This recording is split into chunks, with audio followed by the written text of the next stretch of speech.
आपण पाहत आहात Janata news express. Doctor Babasaheb Ambedkar हे आमच्याकरता खातो तो घास, घेतो तो श्वास आणि राहतो ते निवास जर कोणामुळे असेल तर ते केवळ डॉक्टर बाबासाहेब आंबेडकरांमुळे, केवळ डॉक्टर बाबासाहेब आंबेडकरांमुळे.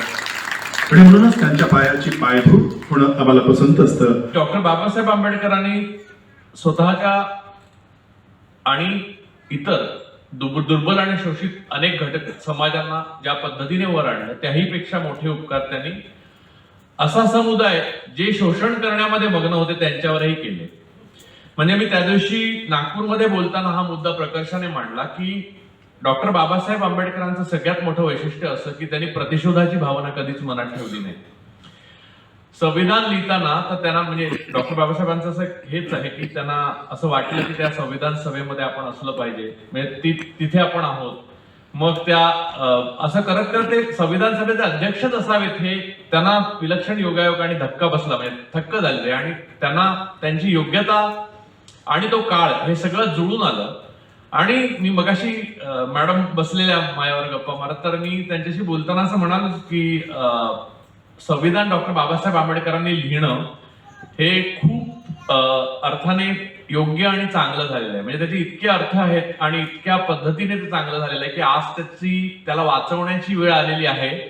अशा वेळेला ते खूप महत्वाचं वाटतं मला की जेव्हा बऱ्याच जणांना माहितीच नाहीये की जे सगळे व्हॉट्सअप अंकल आज जे दिसतात आपल्याला त्यांच्या आयुष्याची जो पाया आहे तो डॉक्टर बाबासाहेब आंबेडकरांनी घातला. म्हणजे जर त्यांना 8 तास ड्युटी करून आज पेन्शन मिळाली नसती तर एवढं ते भाजपचं काम करू शकले नसते. सॉरी, मला तुम्ही सांगितलं राजकीय बोलू नका म्हणून, पण तर ते व्हॉट्सअपवर एवढं काम करू शकले नसते जर त्यांना डिअरनेस अलाउन्स आणि वेगवेगळ्या ट्रान्सफर अलाउन्स मिळाला नसता. हे सगळ्या कोणत्याही आपल्या फक्तच माझ्या समाजाला मिळेल असं बाबासाहेबांनी केलेलं नाही. याही पेक्षा मोठा उपकार म्हणजे स्त्रियांसाठी ज्या सगळ्या सुविधा ज्या आज स्त्रिया सनातन होऊ इच्छितात आणि परत मागे जाऊ इच्छितात त्या सगळ्या स्त्रियांसाठी आवाज त्यांचा जो लोकांपर्यंत पोहोचवणार त्याच्यासाठी लढा तर शाहू फुले सगळ्यांनी दिला, पण डॉक्टर बाबासाहेब आंबेडकरांनी त्यांना हक्क मिळवून दिले, त्यांना संवैधानिक हक्क मिळवून दिले, त्यांना मूलभूत हक्क मिळवून दिले. आणि स्त्रियांना म्हणजे इतका बारीक विचार करणं म्हणजे करुणाच असायला पाहिजे माणसामध्ये. त्या दिवशी मी हेही बोललो दीक्षाभूमीवर, म्हणजे त्या दिवशी बोललो असं सांगून मी आता परत बोलतो की RSSच्या ऑफिसवर हे लिहिलं पाहिजे जाऊन की करुणा असणं माणसामध्ये हे मोठं साहसी काम आहे. ते बाबासाहेबांमध्ये होतं. करुणे एवढं मोठं साहसच असू शकत नाही, कारण प्रतिशोध तर कोणी घेऊ शकतो. मला नेहमी बाबासाहेब आंबेडकरांनंतर त्या करुणेचा स्रोत असलेले व्यक्ती म्हणजे नेल्सन मंडेला वाटतात. कारण 25 वर्ष ज्या लोकांनी त्यांना तुरुंगात ठेवलं त्यांच्यावर बाहेर आल्यावर आणि अध्यक्ष झाल्यावर त्यांनी कोणतीही प्रतिशोधाची भावना ठेवली नाही.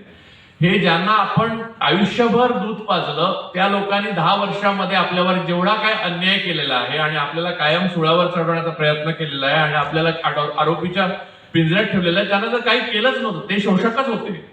आयुष्यभर 5000 वर्ष शोषकाच्या भूमिकेत असलेली माणसं जेव्हा सत्तेत आली तेव्हा परत त्यांनी प्रतिशोधाचा सुडाचा प्रवास सुरू केला. हे मला धक्कादायक वाटतं. जेव्हा सुडाचा प्रवास ज्यांनी करायला पाहिजे होता त्यांनी करुणा दाखवली. हे खरं साहस आहे आणि ते साहस मला नेहमीच आकर्षित करतं आणि ते मी इतक्या पद्धतीने पाहिलेलं आहे. म्हणजे वाचणं तर एक गोष्ट झाली, डॉक्टर बाबासाहेब आंबेडकरांचं लेखन वाचणं हा एक अद्वितीय आनंद आहे. म्हणजे ते अर्थशास्त्रज्ञ होते, ते तत्वचिंतक होते, ते धर्मांचे अभ्यासक होते, त्यांनी लॉ केलं होतं. शिवाय म्हणजे हे सगळे परदेशी डिग्र्या सोडा, पण एका अशा समाजातून ते आलेले होते की जिथे त्यांना अभाव आणि वंचना याचा आयुष्यभर खूप काळ सामना करावा लागला आणि तो त्यांच्या अखेरपर्यंत कधीच टळला नाही. आणि मला वाटतं की त्यांचा प्रवास जर आजपर्यंत वैचारिक सुरू असेल असं आपण मानलं, जर कोणी आंबेडकरांचे वारसदार असतील, वैचारिक वारसदार म्हणतोय मी, आंबेडकरांचे बायोलॉजिकल वारसदार नाही, तर त्यांना आजही वंचनाने अशा पद्धतीने बघितलं जातं. काल मी एक ट्विट लिहिलं होतं आणि त्या ट्विट नंतर मला रिॲक्शन्स आल्या. तर मला स्त्रियांच्या रिॲक्शन्स अशा आल्या की मी निळ्या रंगाबद्दल असं म्हटलं होतं की दूरदर्शनच्या लोगोचा निळा रंग काढून टाकण्यात आलेला आहे आणि तो भगवा करण्यात आलेला आहे. खरं तर भगवा हे सुद्धा गौतम बुद्धांचंच नाव आहे. भगवा हे सुद्धा हिंदूंचा काही संबंध नसलेली गोष्ट आहे. हिंदू असं काही नाहीये, पण एनिवे त्याच्यात आपण खोलात आत्ता जाऊया नको, कारण मी दिलेल्या वचनाला बांधील आहे. तर मूळ मुद्दा असा आहे की मला मोकळेपणाने जरा बाहेर बोलू दिलं तर बरं होईल तर दुसरा असा बघतो. तर मूळ मुद्दा असा आहे की मी त्यांना म्हटलं, बोरसे साहेबांना म्हटलं सरकारच बदललं चालेल का म्हणून. तर मूळ मुद्दा असा आहे की हा जो निळा रंग आहे त्याविषयीचा जो द्वेष आहे तो भारतीय समाजात कुठून आला हे मी तुम्हाला वेगळं सांगण्याची गरज नाही. तो आत्ता सत्ताधीशांकडे आहे, तो निळ्या रंगाचा द्वेष आहे. आणि ते मी काल लिहिलं होतं. तेव्हा डॉक्टर बाबासाहेब आंबेडकरांच्या नावावरून इतक्या पद्धतीने वाईट ट्रोल केलं गेलं, स्त्रियांनी केलं, उच्चवर्णीय स्त्रियांनी केलं, ते मी वाचत असताना माझ्या मनात आलं. मला काही ट्रोलचा माझ्यापर्यंत येतच नाही. कोणीही मला काही निंदा केली तर मी इथपर्यंत ठेवत होती, मला ती माझ्यापर्यंत पोहोचूच देत नाही, मला लागतच नाही. किती शिवाय करा तुम्ही. मूळ मुद्दा असा आहे की मला गंमत काय वाटली वाचताना की या स्त्रिया आज सतीदाद असत्या बाबासाहेब आंबेडकर नसते तर. कारण कायदेशीर अधिकार त्यांना जो आहे तो बेंटिंगने जरी कायदा तेव्हा पास केला तरी संविधानामध्ये जर तो तरतूद केली नसती नीट, त्यांना बरोबरीचे अधिकार, बरोबरीचा पगार जे जगामध्ये नंतर झालं, बऱ्याच आपल्याला स्वातंत्र्य मिळाल्यावर 2 वर्षात मिळालं. मला असं वाटलं की यांना याची किंमत नाही कळली, त्यामुळे यांना किंमत मोजू दे. त्यामुळे मला असं वाटतं की अजून 5 वर्ष चांगली रगडपट्टी झाली पाहिजे या देशात, त्याशिवाय याची किंमत पुरेशी कळणार नाही लोकांना. म्हणजे मला असं आठवतं की सरकारविरुद्ध बोलायचं नाही तर काय बोलायचं.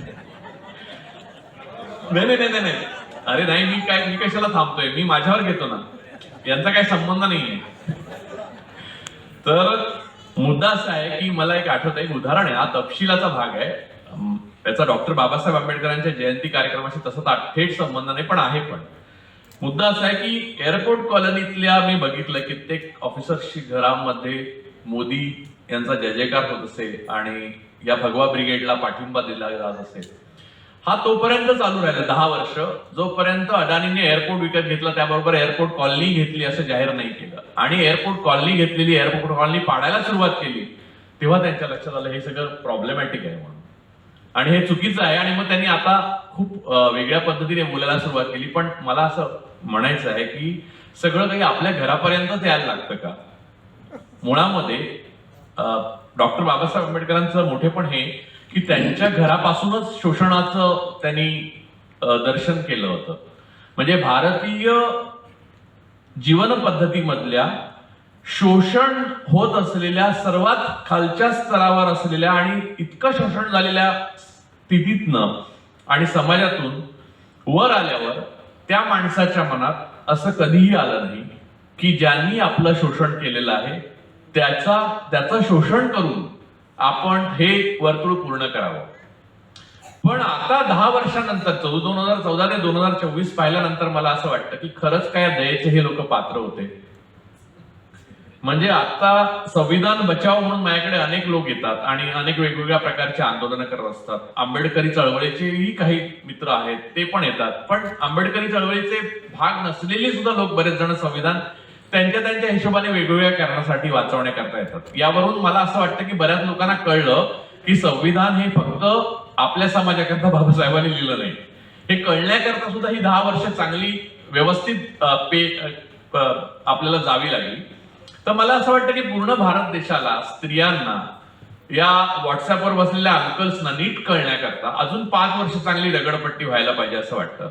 पण दुसरीकडे असं वाटतं की ही 5 वर्ष अजून नको जायला. याचं कारण असं की ते संविधान एकदा जर खिळखिळ केलं तर परत ते जोडणं अशक्य आहे. कारण दुसरे बाबासाहेब आंबेडकर कुठून आणायचे? कारण मला असं वाटतं की त्यावेळेला ते सगळे युगपुरुष एकाच वेळेला आले. नेहरू, डॉक्टर बाबासाहेब, म्हणजे ज्याला गुणीचे गुणीरागीचे असं जे म्हणतात तसे सगळे गुणी आणि इतरांच्या गुणाची कदर असलेले पण परस्पर विचार भिन्नता असलेली अशी माणसं तेव्हा एकत्र आली. आणि ज्याला ज्या क्षेत्रामध्ये गती आहे त्या क्षेत्रामध्ये त्याचा आदर करणं, त्याला संधी मिळणं. म्हणजे बाबासाहेब आंबेडकरांनी आपल्या आयुष्यामध्ये सर्वात महत्वाची गोष्ट इक्वॅलिटी, एवढीच इक्विटी पण म्हणते. तुम्हाला संधी मिळायला पाहिजे. तुम्हाला जर संधीच नाही मिळाली, म्हणजे आज देशामध्ये सगळ्यात महत्वाचा प्रश्न असा संधीचा आहे. म्हणजे संधीच जर अडाणींच्या मुलाला मिळणार असेल किंवा संधीच जर अमित शहाच्या मुलाला मिळणार असेल तर बाकीच्यांनी काय फक्त जय श्रीरामच म्हणायचं? हा प्रश्न मुळातून संविधानामध्ये निकालात काढण्यात आलेला आहे.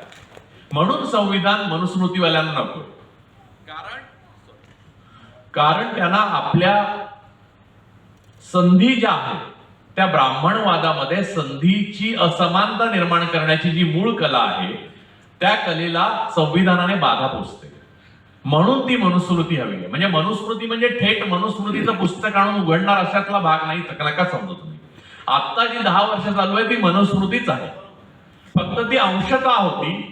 मग 19 पासून ती बऱ्याच प्रमाणात आली आणि आता पूर्णतः येईल जर ते आले तर. ही गोष्ट जी आहे ती अत्यंत महत्वाची आहे आणि ती आता या क्षणी भारत एका संक्रमण काळातून जात असताना सर्वांसमोर बोलणं अत्यंत आवश्यक आहे. आणि मला मोर्चे साहेब म्हणाले होते की तुम्ही पण म्हणालात बरोबर ना, की इथे सगळे सरकारी हे आहेत, अधिकारी आहेत. तर मला तर असं वाटतं की सरकारी अधिकाऱ्यांसमोरच हे आधी कळलं पाहिजे. कारण न्यूरेमबर्गची ट्रायल झाली तेव्हा बऱ्याच म्हणजे विल्यम कायटेलना एक्झिक्यूट केलं, म्हणजे फाशी दिलं. विल्यम कायटेल हा जनरल होता हिटलरचा. तर विल्यम कायटेलचा बचाव होता, तो अगोदरपर्यंत चालत असे पहिल्या महायुद्धापर्यंत. तो बचाव हा होता की मला वरिष्ठांची ऑर्डर होती, तर सुपिरियर्स ऑर्डर ही डिफेन्स होऊ शकत नाही. हे न्यूरेमबर्ग मध्ये पहिल्यांदा आर्टिकल 4 मध्ये सिद्ध झालं, म्हणजे जाहीर केलं आणि विल्यम कायटेलला फाशी देण्यात आलं. म्हणजे त्याचा सायको अनालिसिस पण करून हे दिसलं की विल्यम कायटेल ह्याचं स्वतःचा कणाच नाही, म्हणजे तो फक्त फॉलो करतो, जसं महाराष्ट्रात आता अनेक नेते फॉलो करतात फक्त. तर त्या प्रकारचा आहे, तरी सुद्धा त्याच्या कृतीची शिक्षा त्याला मिळणं भाग आहे असं जाहीर करण्यात आलं आणि त्याला फाशी देण्यात आली. त्यामुळे सरकारी अधिकाऱ्यांसमोर हे जास्त महत्वाचं आहे की संविधान मध्ये काय लिहिलेलं आहे. कारण सरकारी अधिकारी जेव्हा शपथ घेतो ती संविधानाची घेतो, माझ्या माहितीप्रमाणे अजून तरी घेत आहेत ना. तर अजून तरी संविधानाची जर शपथ घेत असाल तर तुम्ही कोणत्याही माणसाची, फ्युररची, विष्णू देवतेची किंवा जगद्गुरूची किंवा विश्वगुरूची शपथ घेत नाही. तोपर्यंत तुम्हाला संविधानाला बांधील असलं पाहिजे. आणि असंवैधानिक वागणं म्हणजे आज निवडणूक आयोगातले 3 कमिशनर जे आहेत ते उद्या ट्रायलला सामोरे जातील हे पाहणं हे आपलं कर्तव्य आहे. बाबासाहेबांप्रतीचा आदर म्हणजे त्यांच्या मूर्त्या उभ्या करणं आणि मिरवणुका काढणं नव्हे. बाबासाहेबांप्रतीचा आदर म्हणजे आपण दक्ष असणं आहे. कारण संघ दक्ष आधीच चोरीला गेले, म्हणजे बुद्धांचा संघ ह्यांनी नाव घेतलं, आता संघात दक्ष म्हणतातच.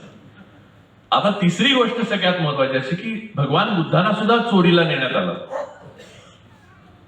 मला असं वाटतं की बाबासाहेब आंबेडकरांनी जी सूत्र मांडली, सूत्र रूपाने किंवा लेखन रूपाने जे आपल्या आयुष्यात सगळ्यांसमोर आणलं, त्यातलं सगळ्यात महत्वाचं हे होतं की बाबासाहेबांना हे माहित होतं की माणसाला धर्माची गरज असते.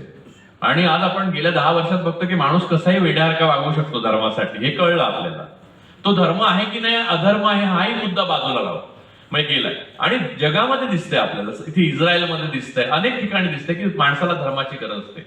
का बाबासाहेब आंबेडकरांना हे करता आलं नसतं का की मी जे म्हटलेलं आहे तेच तुम्ही फॉलो करा, तोच तुमचा धर्म आहे, असं करता आलं असतं. पण त्यामुळे आपले सगळे साथीदार आणि अनुयायी आणि पुढे येणाऱ्या त्यांच्या पिढ्या या गतानुगतिक बनतील आणि या इथल्या ब्राह्मणवादी, ज्याला हिंदू म्हणतात, हिंदू हा शब्दच चुकीचा आहे, ब्राह्मणवादी, ब्राह्मण धर्माचे गुलाम होऊन परत राहतील. यासाठी त्यांनी बुद्ध धर्म स्वीकारला. बाबासाहेबांना स्वतः व्यक्तिशः कशाची गरज होती असं मला अजिबात वाटत नाही. त्यांना बुद्ध धर्माची किंवा ते सगळ्याच्या पलीकडेच पोहोचले होते ते. पण या धर्माच्या स्वीकारण्याच्या मागे त्यांची जी विचार होता, जग हे अनित्य आहे, स्वतःचे दीप बना, हे सांगणाऱ्या बुद्धांना त्यांनी आपल्या पवित्र स्थानी मानलं.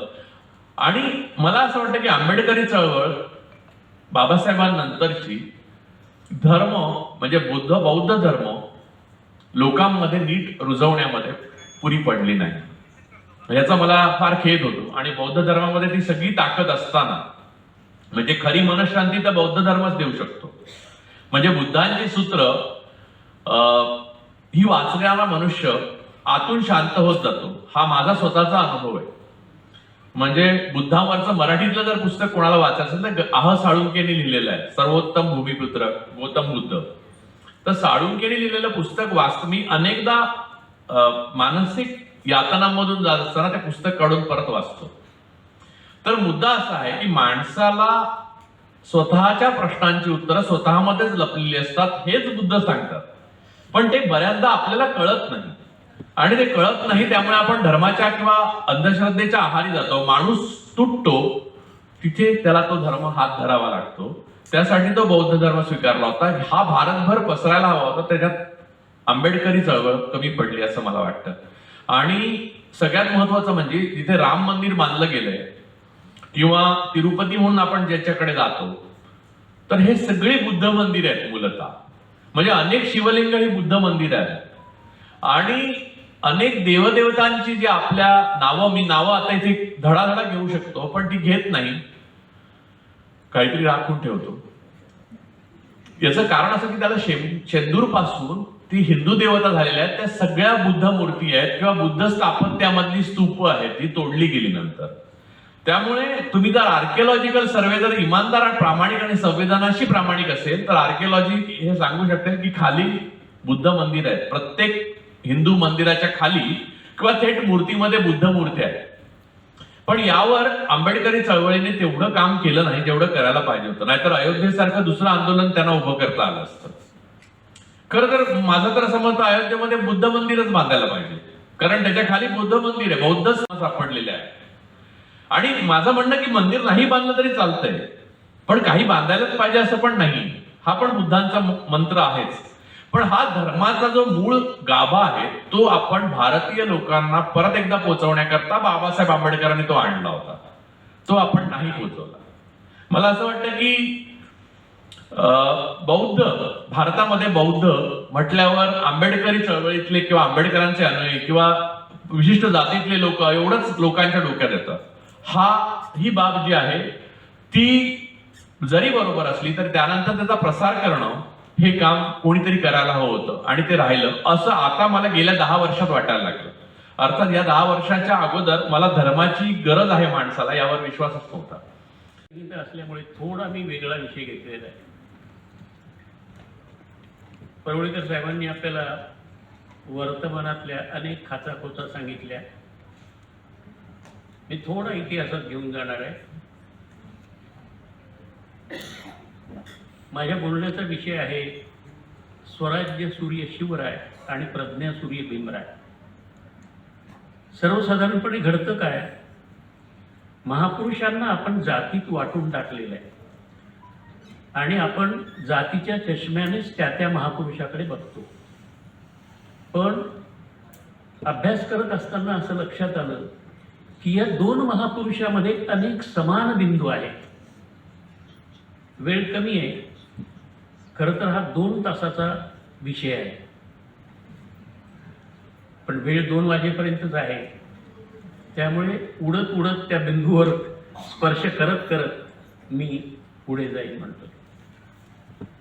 तर विषय स्वराज्य सूर्य शिवराय आणि प्रज्ञा सूर्य भीमराय.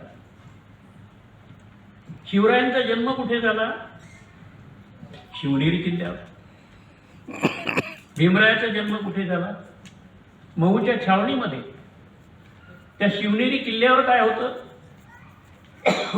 अवतीभोवती शस्त्र होती, अवतीभोवती दारुगोळा होता, अवतीभोवती सैन्य होतं.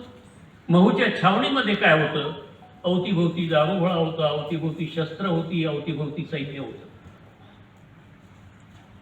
शिवरायांचा जन्म शिवनेरी किल्ल्यावर कुणाच्या पोटी? एका शूर अशा सरदाराच्या पोटी. बाबासाहेबांचा जन्म महूच्या छावणीमध्ये कुणाच्या पोटी? एका शूर अशा रामजी सुभेदाराच्या पोटी. म्हणजे बघा, शूर सरदार आणि शूर सुभेदार यांच्या पोटी ही 2 नररत्न जन्माला आली. शिवरायांच्या आजोबांचं नाव काय? भीमरायांच्या आजोबांचं नाव काय? दोघांच्याही आजोबांचं नाव मालवजी होतं. हाही समान बिंदू त्याच्यामधला. दोघेही देशाचे महानायक, दोघेही शब्दात न मावणारे, काव्यात, खंडकाव्यात, महाकाव्यात न मावणारे, पुरून उरणारे. पण तरीही एका वाक्यात जर सांगायचं झालं तर शिवरायांचं व्यक्तिमत्व कसं सांगता येईल? एका वाक्यात जर सांगायचं झालं तर भीमरायाचं व्यक्तिमत्व कसं सांगता येईल? मित्र हो, पराक्रम हे शिवरायांच्या व्यक्तिमत्वाचं सौंदर्य होतं. पराक्रम हे शिवरायांच्या व्यक्तिमत्वाचं सौंदर्य होतं, तर प्रज्ञा हे डॉक्टर बाबासाहेब आंबेडकर यांच्या व्यक्तिमत्वाचं सौंदर्य. शिवरायांच्या पराक्रमातच त्यांची प्रज्ञा तळपत होती. शिवरायांच्या पराक्रमात त्यांची प्रज्ञा तळपत होती, तर बाबासाहेब आंबेडकरांची प्रज्ञा हाच या जगातला एक महान पराक्रम होता. आणि म्हणून असं म्हणता येईल, प्लीज मध्ये नंतर प्लीज.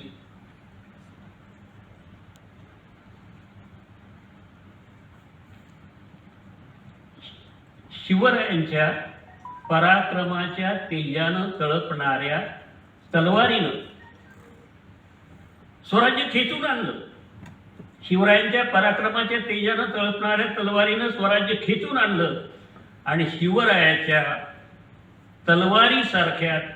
तलवारीच्या तेजानं तळपणाऱ्या लाखात देखणी असलेल्या बाबासाहेब आंबेडकरांच्या प्रज्ञेनं शिवरायांच्या स्वराज्याचं संरक्षण करणारं भारतीय संविधान निर्माण केलं. उत्तुंग प्रज्ञा आणि प्रतिभेचे धनी दोघेही महापुरुष. पण वैशिष्ट्य काय? भारतीय समाज रचनेनं एकाचा शूद्र म्हणून अपमान केला, दुसऱ्याचा अतिशूद्र म्हणून अपमान केला. अतिशूद्र शब्द ज्योतिरावांनी वापरलेला आहे. आजच्या भाषेत आपण अस्पृश्य म्हणतो काय अतिशूद्रांना. म्हणजे दोघांनाही अपमानाला सामोरं जावं लागलं. हा दोघांमधला समान बिंदू. एकाची शूद्र म्हणून संभावना. राज्याभिषेकाचा प्रसंग तुम्हाला आठवेल, तिथे अपमान शिवरायांचा आणि भीमरायाचा अपमान अनेक ठिकाणी. शिवरायांचा अपमान औरंगजेबाच्या दरबारात, इकडे भीमरायाचा अपमान बडोदा घ्या, इतर प्रसंग घ्या. महाराज सयाजीराव बागेत आजही तो वटवृक्ष आहे जिथे रात्रभर बाबासाहेब रडत बसले होते. दुसरा समान बिंदू दोघांमधला कोणता? दोघेही कवी होते. शिवरायांची कविता उपलब्ध आहे, बाबासाहेबांच्या 2 कविता उपलब्ध आहेत. दोघेही काव्याचे विषय झालेत, खंडकाव्याचे विषय झाले, महाकाव्याचे विषय झाले. आणि दोघांच्याही व्यक्तिमत्वातला एक महत्वाचा भाग कोणता असेल तर आमच्या शिवरायांनी ज्या मराठी बांधवांच्या हातामध्ये शेतीतला नांगर होता, ज्यांच्या हातात नांगर होता त्यांच्या हातामध्ये आमच्या शिवरायांनी तलवार दिली आणि त्याला लढाऊपणाची दीक्षा दिली. बाबासाहेब आंबेडकरांनी जी तरुण पोरं गुराढोरांमागे धावत होती, शेळ्या मेंढरांमागे धावत होती, बाबासाहेब आंबेडकरांनी त्यांच्या हातात लेखणी दिली, ती शब्दांच्या मागे धावायला लागली. ज्या चर्मकार बांधवांच्या हातामध्ये रापी होती त्यांच्या हातात लेखणी दिली. ज्या मातंग बांधवांच्या हातामध्ये झाडू होता, झाडू म्हणजे गुलामीचं प्रतीक, तो फेकून द्यायला लावला आणि खडू हाती दिला. खडू संस्कृती ते ज्ञानाचं प्रतीक, म्हणजे झाडू संस्कृतीचा त्याग करून, गुलामी त्याग करून ज्ञान संस्कृतीची दीक्षा एका अर्थानं बाबासाहेब आंबेडकरांनी दिली. राजगृह ज्यावेळेस बांधायचं होतं त्यावेळेस बिल्डरला बाबासाहेबांनी काय सांगितलं होतं की बाबा रे, हा आराखडा किती पैसे लागतील ते तुम्हाला आधीच सांग, त्याची तरतूद मी करतो, पण बांधून झाल्यावर जर तू म्हणालास की हे एवढे पैसे पाहिजे आणि ते जर जास्त असतील तर ते द्यायला माझ्याकडे नसतील. आणि घडलंय तसंच. 40,000 रुपये जास्त झाले असं बिल्डरने सांगितलं आणि बाबासाहेबांपुढे यक्ष प्रश्न उभा राहिला की ते पैसे कसे द्यायचे. बिल्डर चक्रा मारायला लागला. बाबासाहेब देऊ शकत नव्हते. एक हाक जनतेला दिली असती, एक रुपया, तरी चरणापाशी लाखो रुपये येऊन पडले असते. पण देणारे हात घेणारे कसे काय होते हे स्वतःचं दुःख बाबासाहेबांनी सांगितलं नाही. आणि एक दिवस नोटीस आली. बाबासाहेबांनी ही आठवण माईसाहेबांना सांगितली असेल. माईसाहेब म्हणाल्या की डॉक्टर साहेब राजगृहाच्या तळाशी बसलेले होते आणि 5 वाजलेले ती नोटीस आली. नोटीस डॉक्टरांनी वाचली आणि आता हे मी पैसे कसे देऊ असं म्हणून डॉक्टर साहेब एखाद्या लहान मुलासारखे ढसा रडू लागले. हे रडू लागले शब्द माईंनी उच्चारता क्षणीच त्यांच्या डोळ्यातून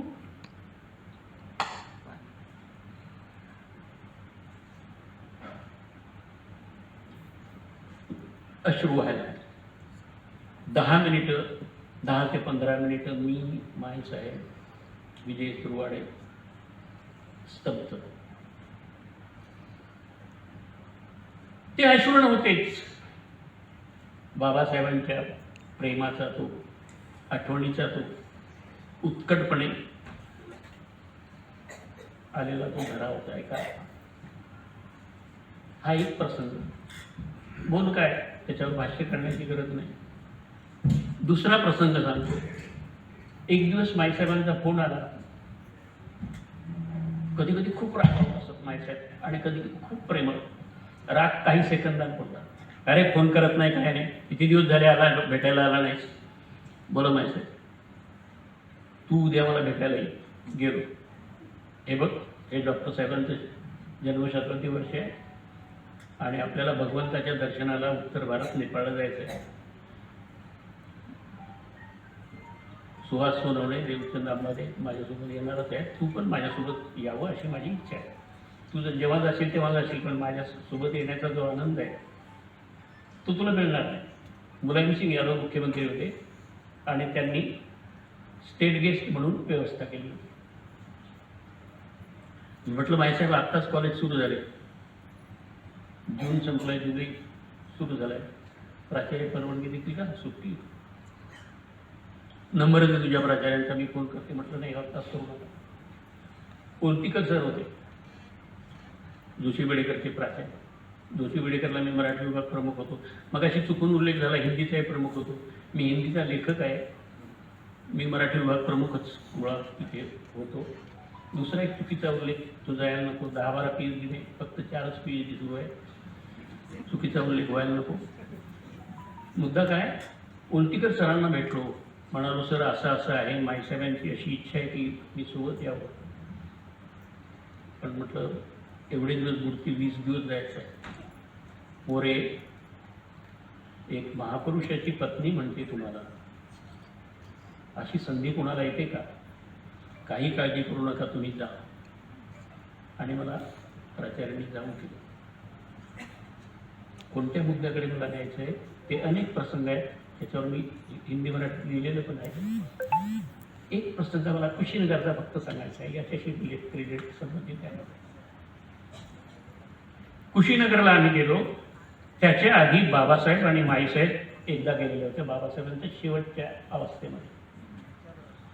त्या ठिकाणी भंते ज्ञानेश्वरजी होते, आता ते आहे. आणि माईसाहेब आणि बाबासाहेब ज्या वेळेला गेले होते त्यावेळेला त्यांनीच त्या ठिकाणी वंदना घेतली होती. आणि माईसाहेब आणि आम्ही गेल्यानंतर त्या सर्व आठवणी जाग्या झाल्या असतील. 22 फूट लांब महापरिनिर्वाण मुद्रेतली मूर्ती, आम्ही समोर बसलेलो, भंतीजी बसलेले, आणि आता पंचशील सुरू करणार. तेवढ्याच माईसाहेब मला हळू आवाजात म्हणाल्या, मोरे कसे ते सोडून गेले असतील ते आपल्याला. आता माझ्या डोक्यात बुद्धाचे विचार सुरू होते, कारण ते इथे सोडून गेलेले होते. तीच महापरिनिर्वाण मुद्रेतली मूर्ती त्या ठिकाणी. मी त्याचाच विचार करत होतो, त्यामुळे मला एकदम त्यावेळेस काही जाणवलं नाही. पण जेव्हा पंचशील म्हणत असताना माईसाहेबांच्या शब्दांची थरथर जरा जाणवली, तर मग मी डोळे उघडून पाहिलं, तर त्रिशरण पंचशील म्हणत असताना माईसाहेबांच्या डोळ्यातून अश्रू वाहत होते. मग माझी ट्यूब पेटली की कसे सोडून गेले आपल्याला. म्हणजे मागच्या वेळेस डॉक्टर साहेबांसोबत त्या आल्या होत्या, त्या सर्व आठवणी मनात उचंबळून आल्या आणि त्या रडायला लागल्या. हे माईसाहेबांचं प्रेम. तेव्हा मित्र, आणखी भरपूर आठवणी आहेत. ह्या फक्त 2च माईसाहेबांच्या बाबासाहेबांवरच्या प्रेमाच्या मला सांगायच्या होत्या. तिसरी छोटी आठवण आहे, एकदम छोटी ती. गेलो मी एक दिवस घरी दादरच्या DCL हॉस्पिटलच्या समोर. हसरा फोटो बाबासाहेबांचा लावलेला होता तिथे, आणि फुलांचा हार घातला होता. म्हटलं माईसाहेब, बाबासाहेबांचे अनेक गंभीर फोटोज दिसतात, पण हा किती छान फोटो आहे ना. मग त्यांना त्या मनापासून हसल्या, तुला गंमत माहिती आहे का, हा कधी काढला होता. आणि मग माईसाहेबांनी ती आठवण सांगितली. ती आठवण अशी, गव्हर्नमेंटतर्फे माणूस आला होता फोटोग्राफर, सर्व फोटो काढले आणि सर्व फोटो गंभीर चेहऱ्याचे. एक तरी फोटो प्रसन्न चेहऱ्याचा असावा. फोटोग्राफर म्हणायला लागला, स्माईल प्लीज, स्माईल प्लीज. कसले बाबासाहेब गंभीर काय, बिलकुल फरक नाही काय. मग माईसाहेब फोटोग्राफरला म्हणाले, हरकत नाही, तुम्ही इथे थांबा. मग माईसाहेब फोटोग्राफरच्या मागच्या बाजूला उभ्या राहिले आणि बाबासाहेब आंबेडकर माईसाहेबांना आणि मित्रांना देखील बैठकीमध्ये एक आठवण हसून हसून सांगायचे. त्यांनी एक बुवा पाहिलेला होता, जो मशेरी कसा लावायचा. साताऱ्याकडचे काही बंधू भगिनी मशीद लावत असतात इतरही काही भागातले. तर तो मशेरी कशी लावायचा, एकदम अशी हळूवार आरामात उठायचा आणि अशी इकडे बोट न्यायचा, असं इकडे बोट न्यायचा, आणि बाबासाहेब हसू हसू सांगायचे. तर माईसाहेब उभ्या राहिल्या आणि माईसाहेबांनी फक्त अशी ॲक्शन केली आणि बाबासाहेबांनी आणि नेमकी मग ती हसरी मुद्रा बाबासाहेबांची तिथल्या गेली. तर मित्र, अशा अनेक आठवणी. शेवट मी माझ्या भाषणाचा करतो आता. शेवट मित्र हो, स्वराज्य सूर्य शिवराय आणि प्रज्ञा सूर्य भीमराय.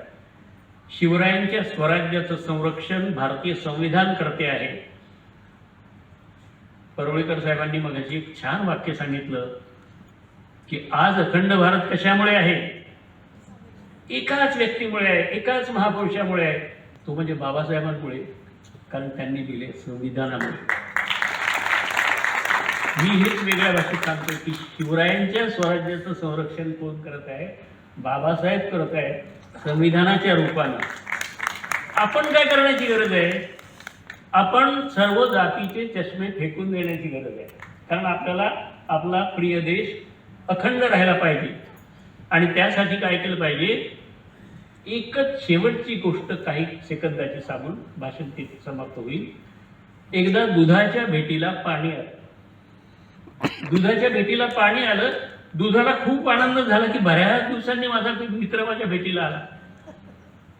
माऊलीनं दुधाचं पातेलं घेतलं आणि गॅसवर ठेवलं आणि गॅसचं प्रमाण वाढवलं. दुधाला चटके लागायला लागले. पाण्याला फार वाईट वाटलं की अरे माझा जीवनचे कंठस्थ मित्र आणि त्याला चटके लागत आहेत. नाही, मी त्याला चटके लागू देणार नाही, मी अग्नीला सामोरं जाईल. आणि अग्नीला पाणी सामोरं जायला लागलं. पाण्याची वाफ होत होत गेली आणि पाणी वर निघून गेलं. दुधाला अत्यंत वाईट वाटलं की या पाण्यानं माझ्यासाठी बलिदान दिलं. आता माझा राहून उपयोग काय, त्याला आपल्या मित्राचा विरह सहन झाला नाही. आणि दूध देखील वर वर वर वर चाललं. माऊलीने ते पाहिलं आणि पाण्याचे 4 थेंब शिंपडले. दुधाला मित्र मिळाला आणि दूध शांत झालं. मैत्री कशी असावी? मैत्री कशी असावी? तेल आणि पाण्यासारखी नाही. पाण्यात तेल टाकलं तरी ते मिसळत नाही. दूध आणि पाण्यासारखी मैत्री असली पाहिजे. नाही तर इथे सभागृहात बसलात, ऐकत आहात, पण शेजारचा दुसऱ्या जातीचा आहे, तो तुम्हाला आवडत नसेल, तर ती मैत्री तुमची शेजारी बसले म्हणून काय झालं? ती तेल आणि पाण्यासारखी आहे. आज देशाला, समाजाला तो एक अखंड टिकण्यासाठी देशाची एकता आणि अखंडता कशाची गरज आहे? दूध आणि पाण्याच्या मैत्रीची गरज आहे मित्रहो. जाती तोडो समाज जोडो, समाजाला जोडण्याची गरज आहे. आणि म्हणून मी परत यांच्या भाषणाकडे वळतो. तुमच्या माझ्या मनामध्ये एक दुसऱ्याविषयीच्या करुणेचा झरा झुळझुळू द्या आणि मैत्रीचं सिमेंटच या देशातल्या जाती जातीला जोडणार आहे.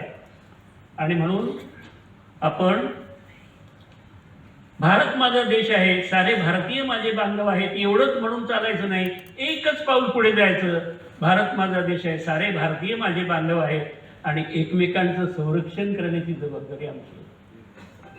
तर मित्रहो, आपण शांतपणे ऐकून घेतलं त्याबद्दल मनपूर्वक धन्यवाद. या ठिकाणी बोरसे साहेबांनी मला बोलावलं आणि आपल्याशी संवाद साधण्याची संधी दिली. मला एक चांगलं व्याख्यान ऐकण्याची संधी मिळाली. धन्यवाद. अचूक बातम्या, निपक्षपाती विचार, अन्यायाविरुद्ध वाचा फोडणारे परखड विचारांचे सार्वभौम दैनिक प्रजासत्ताक जनता.